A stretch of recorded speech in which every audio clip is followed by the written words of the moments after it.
Hey, Happy New Year. This is Julie Podewitz. On today's episode, the first of 2025, the most popular topic, the most watched and listened on this podcast are when sales specialists share what they're doing to get the results that they're getting. So, starting the year strong, buckle in, you're in for a treat. If you are enjoying this content, I appreciate it if you like, share, subscribe so others can benefit from the knowledge and wisdom of the sales specialists. Have a great year.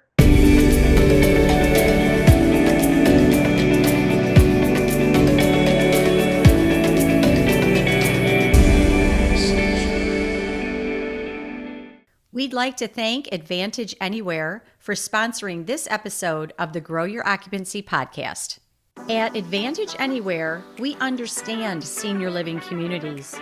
Our customizable CRM and automation system is designed to help you convert more leads into move-ins faster, easier, and with less manual effort.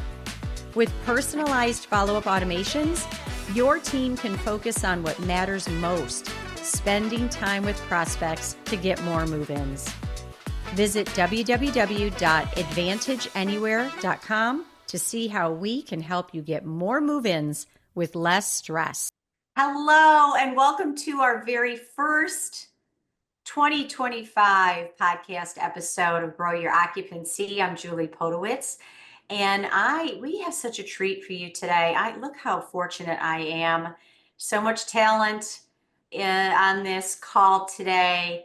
I got how many? 1, 2, 3, 4, 5, 6 sales specialists on the call on the podcast, and they're going to share their expertise with you all. So good morning and Happy New Year, everybody. Happy New Year. Happy New Year. All right. Well, we're going to jump right into it. So as you're responding, go ahead and introduce yourself. But I'm going to jump in to say, woo, what a year, right? You all are either on the Grow team as a sales specialist or a sales director, Jessi, in your case, at a community that hit record high occupancy. Is that right? We did at our 2-year anniversary of all times, which was super special. Well, I'm going to have to ask you what you did. So if you wouldn't mind, just give a quick background. You had a building that's 2 years old, and you've been there since the beginning, right? Very first employee. So it's been very fun to watch it go from a dirt pad full of mud some days to full of life and residents. It's when I walk out the door sometimes in the evenings, it's kind of humbling to know that we've had such an impact on so many lives in this short time already. But this was a new challenge for me. I've been in established buildings my whole career. So, new challenge. I think we have to kind of self-reflect a little bit in that time and say, what have I done before that I can carry over? But what do I need to change to move forward with this new challenge? So dug in and got some great coaching from Grow Your Occupancy here, and really just went back to the basics, went back to what we learned when we first get in this role, the follow-up, the community outreach, being involved in this small town, going to the ball games and knowing who the small town people are, going to the events in town. So really just meshing with the community and just doing the basics, just answering the calls, making sure that you are scheduling that next step. That was super helpful for me in the coaching, because I've always known to set the next step. I have a reminder on my computer, but sometimes when we're dealing with families, we don't know exactly what would be the best next step. So really gaining confidence through that coaching piece to know that I'm the expert that these families are looking for, and advising them on maybe it's not a next step with my building, but maybe it's a next step that the family themselves need to take, or the prospective resident needs to take. So I would say just, digging in, dotting all our I's, crossing all our T's, keep your CRM clean and up to date. That is a huge piece. And yeah, we got ourselves up to 94% occupancy, doing all of those things and having a great team. having a great team has been huge, making sure Wow. you're scheduling tours when the activities are happening. So That's a lot. That is a lot, and all excellent, excellent, well, advice, and you taken your own advice. Let me open that up. I want to jump on to the new. So new builds, or I'm going to count acquisitions in here too. And when if you're a sales director who's put in that position of a real challenge occupancy, you're really looking at it almost like a lease up, right? And you all, most of you have assisted or have been in lease ups yourself. What would you say is what comes to mind as far as that lease up? What comes to mind, like, ooh, keep this in mind, what really works? I'll open it up to the rest of the group. I would say that conversations equal business. And without conversations, your business won't be growing. The awareness of your business offerings won't be growing. And I think when you're a brand new lease-up building, it's so important to never undermine, oh, that conversation wouldn't be that important, or that person's business wouldn't be so important.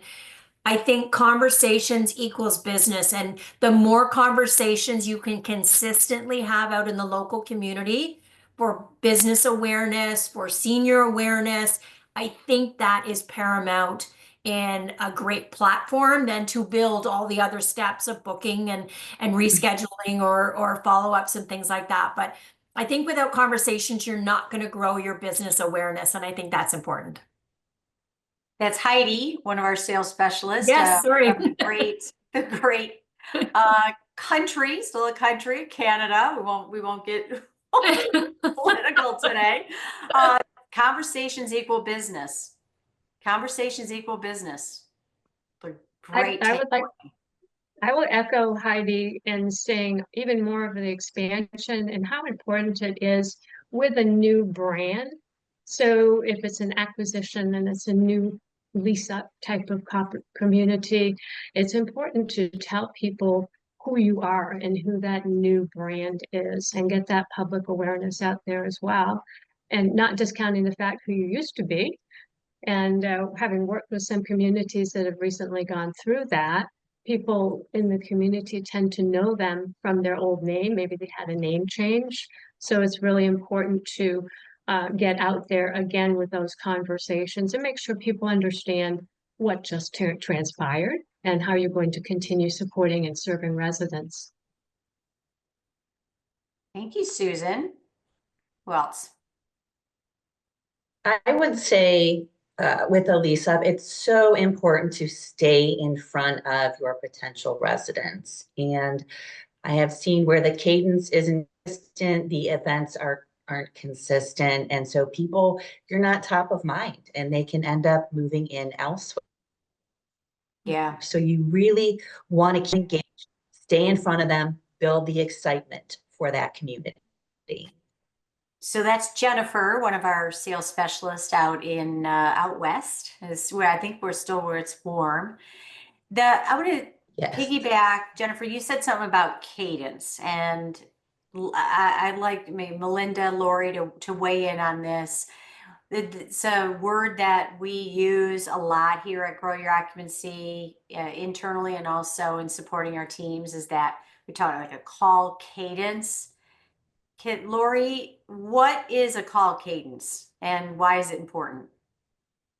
Call cadence is the process in which you use to respond to a lead, specifically a new lead when it comes in. It's important to have that speed to lead under control and connecting with them. And in order to connect with them, sometimes you have to make multiple calls, and it doesn't always happen on that first day. You want to use all forms of communication, email, text, and voice in order to reach them. So a call cadence is something that we have established as necessary to connect. Day one, day two, all the way really for the first 60 days. That's what a call cadence is. So kind of that schedule or rhythm and being consistent and having something established, not, hey, I'll get to them when I Right. can.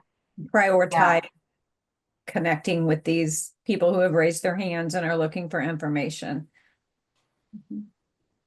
Melinda, how does that work for you? I definitely think that's the most important is that call cadence, communication, that consistency until we've reached the prospect, finding out what their purpose, what their reason is for needing our information is so vital to being able to help them. And then we can establish what their next step with them would be most appropriate to be. But until we've reached them, we really haven't been able to establish what would be most important for them to be able to come in or get the information for them. And I do think that that consistency is that cadence, is knowing what our pattern would be, our habit, our daily habit is our cadence. And I think until we establish what that is, we know what ours is, our cadence. I don't think you have that consistency. I think that wonderful habit, getting into a habit of knowing how we approach our inquiries, and then of course our next steps. It's our pattern of success. Mhm. Hey, this is a great time to talk about establishing, habits. First of the year, a lot of people do resolutions or reconfirm or reestablish with themselves things that they, each one of us, I think in sales we should always have a goal, right? As we have a sales goal all the time, but talking about an area in which we want to improve, or I really want to stretch myself in this. It's one thing to set it or decide. It's another to actually know what to do and how to do it. So saying, okay, keeping up with your prospects, staying in front of, and Jennifer, I think you are also talking about once you've made that connection, the cadence and the follow up and the follow through, right? To stay in front of, because not everybody makes this decision quickly, most don't, is that committing, setting that time frame. And so what is a time frame in which to follow up? Can we talk about that? What works and what advice would you give others? I think it really depends on the situation. Once you have connected with that lead and done your discovery, determining what the next step would be. I always suggest that you keep the communication every 30 days in order to nurture these prospects. I think if we go longer than 30 days, we're giving them the opportunity to look elsewhere and not connect.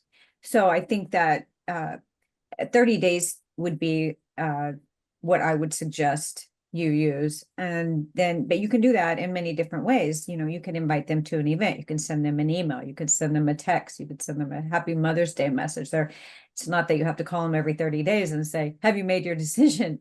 You just want to stay in connection with them and continue to nurture.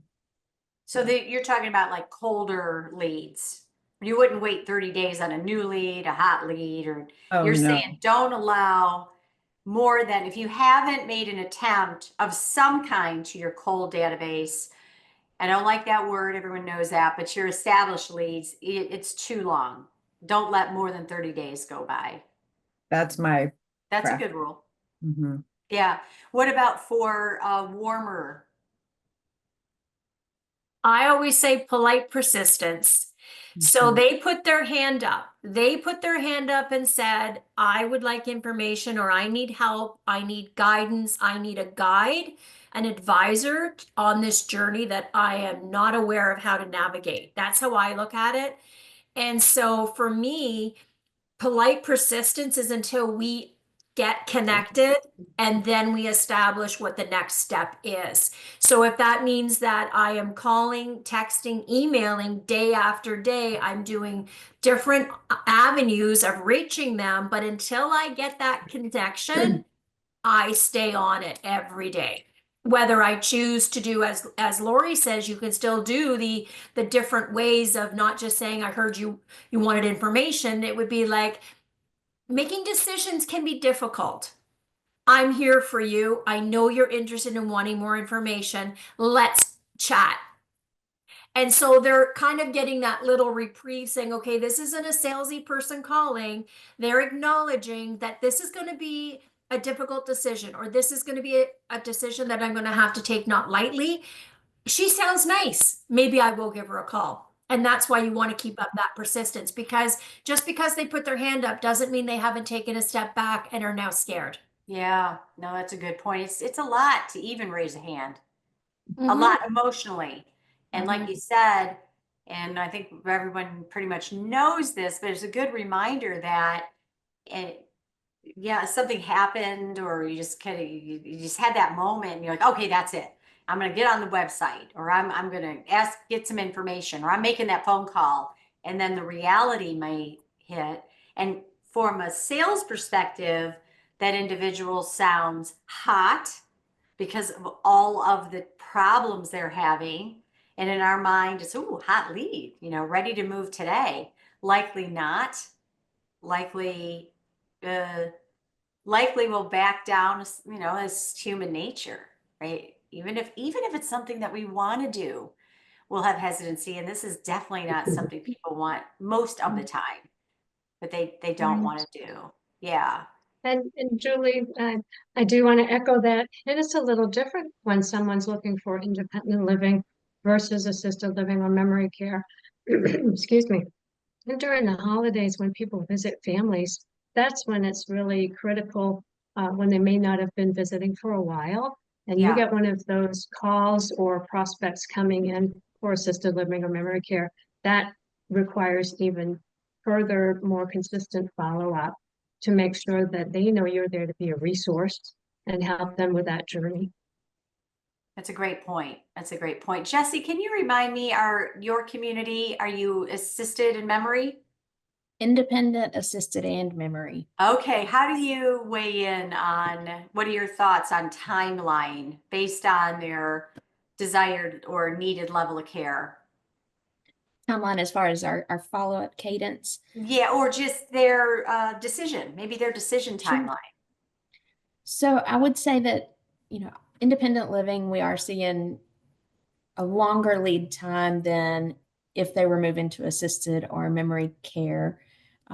Usually people are just starting to play with the idea of downsizing, and they still have to go through the steps of selling a home, picturing themselves there. So it is a longer nurturing time.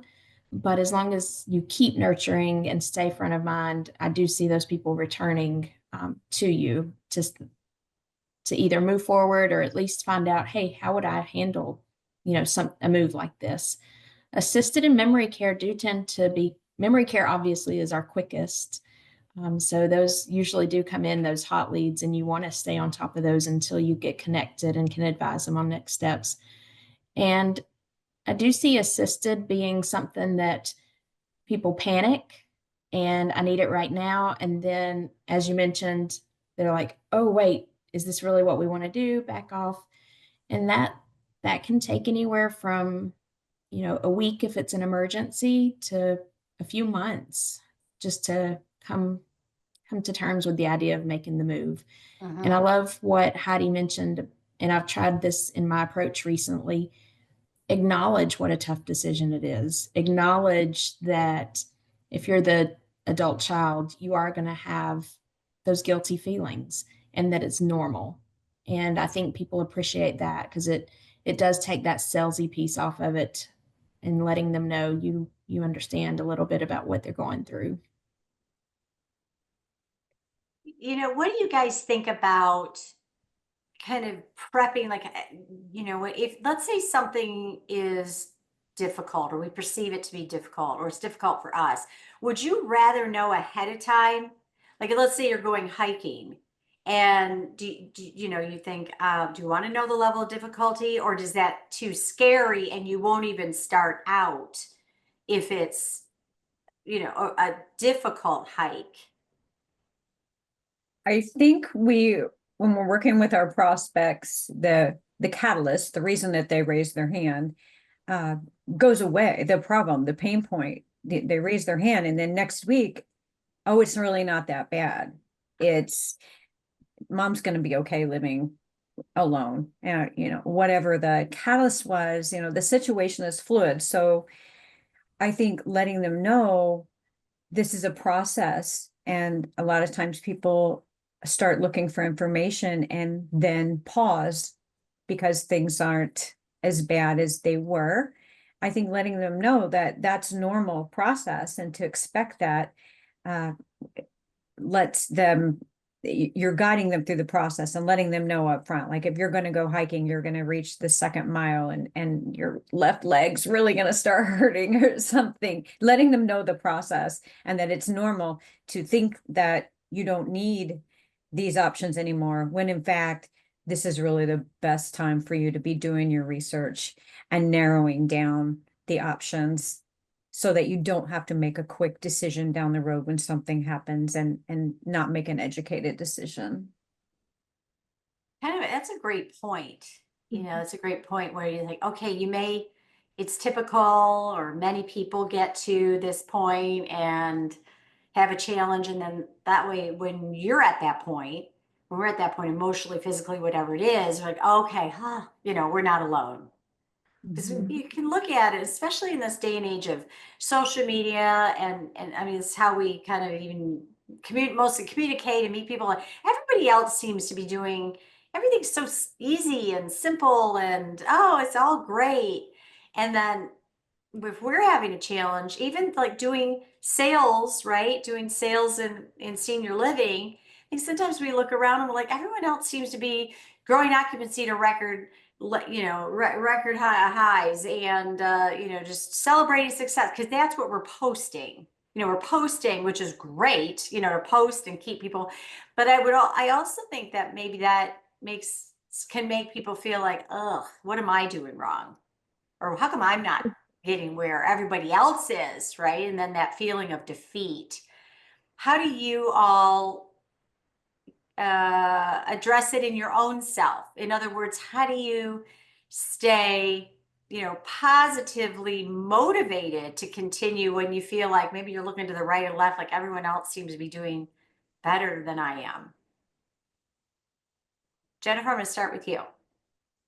Okay, I think one of the things is to know that a cycle, and it goes in peaks and valleys. But what's important is to stay consistent in what you're doing. Do your reach. Call the people, even if they're not answering. They are hearing your voicemails, they're getting your emails, and they'll respond eventually. So I think just keeping a consistent pace of what you've done when you were successful, and knowing that it's going in a cycle, it will round. I know when I worked in the communities, I would see people that had better occupancy than me.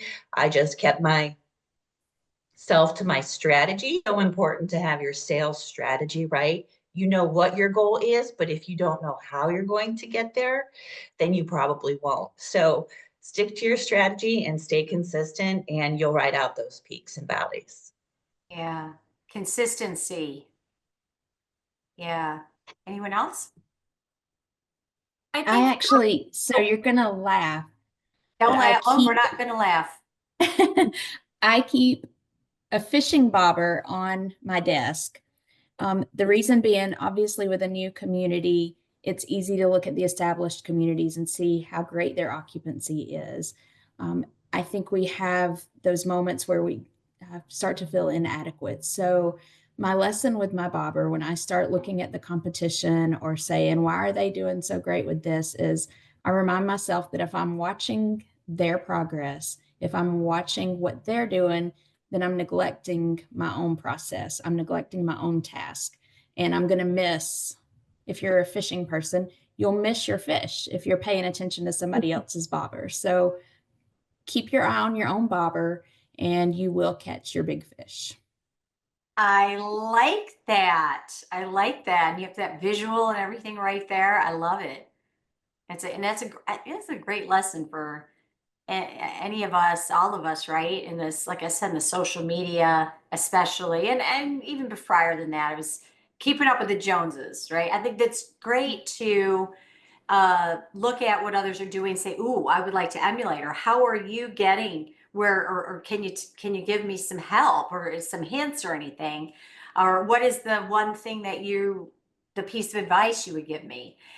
And then and taking that and allowing that to synthesize with your work habits in your life to stay focused on what you're doing, which I think is great. What piece of advice? I think we're going to need a part 2 on this one because there's still so much to talk about, but that's a great one. What advice would each one of you give to someone new starting out in this business? Or maybe somebody has been, doing it for a little bit and maybe needs that boost or reminder. I think one of the wonderful things I love about our team, but I've also had it with my teams that I've worked with, is when I'm having a time that maybe I'm feeling a little inadequate or I'm having a struggle with a project, is I just lean to my team. And I love working with Lori and Heidi, and I know Susan, we've all worked together. And when there's times that I just need somebody else to peek at something, or I need to role play, you have other people who can coach you, can work with you. Julie, of course, we all lean on you. I think that that's really valuable, is to know that you are surrounded by people who can help you and you ask for help. I think that's really valuable. It's great advice. Heidi, what about you? I would say also look for the non-score victories. So what I mean by that is when you're starting out, you're getting occupancy questions, let's grow occupancy. And obviously that's our business and that's what our focus is. But there's also non-score victories, and maybe I had more connections this week than I normally do because I'm tracking it. Or maybe I have more, I've overcome an objection I've never been able to overcome before. Let's celebrate that. So when you're first starting out or when you're getting behind a little bit, focus on those non-score victories as well, because I think that motivates you to know that you're improving on yourself. And really that's the number one litmus test is, am I getting better 1% every single week? Because if I am, where will I be in a year, right? Where will I be in 6 months? And so I think sometimes if you get down on yourself on, oh, occupancy's not growing, or this person's got a better occupancy, learn to celebrate those non-score victories, because that will only promote you to get better. I love it. Susan, what's yours? I certainly agree. And oftentimes too, if you've been around the business for a while, you sometimes lose sight of what the basics are. And so many of us in some of the communities we work with and support go back to basics. It's sitting down and blocking that time to be on the phone. It's closing your door to do that daily routine and that cadence. And it's almost invariable after that last call, if you might feel like giving up, the next one someone's going to answer or call you back. And then you're back in the game. So just don't give up. I love that. Jennifer, what about you? I would say your CRM. And I know Jessi already spoke on this, but in working with some communities, I have seen an underutilization. There is no way anybody can keep track of every prospect on a piece of paper or in your head. So setting the next steps to the point where anybody coming in after you knows exactly what is going on with that prospect. Take copious notes, schedule that next step, even if you don't know what it is, and continue to work this consistently. The CRM. Yeah, you cut out there for a second, but she's saying utilize your CRM. Utilize your CRM. Yeah, I 100%. This is great. Lori, what about you? To piggyback off what Susan said, and sometimes going back to basics, but also know your numbers. Know how many move-ins you need that month. Know how many tours you need in order to get the move-ins. know how many call connects you need to make, work backwards and understand your numbers and look at them each month and own your numbers and be open to saying, hey, I need a little bit of help with my connections, or I need a little bit of help with my tour conversions. But knowing your numbers and owning your numbers, I think, is something that I would suggest. All great. Melinda, we're going to close part 1 out with your advice. No pressure. I would say, I think these are all wonderful, and I think it all comes down to being organized and really owning your time of your day, prioritizing what is really most important to get your census and to know what you need to do. And I think that you'll be on the right track. Know what you need to do on your day. Thank you all so much. This is part 1. Thank you all for listening through to the end on the Grow Your Occupancy podcast. Look for part 2, Sales Specialist Speak, coming very soon. Like, share, and subscribe. And again, Happy New Year. We'd like to thank Advantage Anywhere for sponsoring this episode of the Grow Your Occupancy podcast. At Advantage Anywhere, we understand senior living communities. Our customizable CRM and automation system is designed to help you convert more leads into move-ins faster, easier, and with less manual effort. With personalized follow-up automations, your team can focus on what matters most, spending time with prospects to get more move-ins. Visit www.advantageanywhere.com to see how we can help you get more move-ins with less stress.